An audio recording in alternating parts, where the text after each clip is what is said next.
Guys, আমি এখন আমাদের গোলাপ গাছের নিচে দেখাবো। মাটি তৈরি করছে আমার বোন। প্রথমে দেবো গোলাপ গাছ খোলা, এটা মাটি, রসুনের খোলা, সার।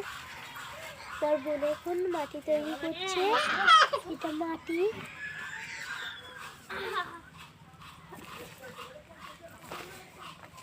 মাটিটা কি সুন্দর ঝুরঝুরে মাটি। প্রথমে আমি এটাকে মিশিয়ে নেব।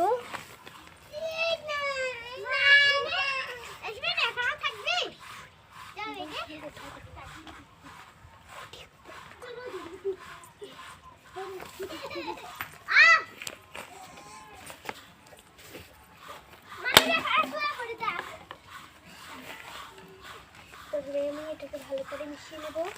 আর একটু মাটি দিতে হবে।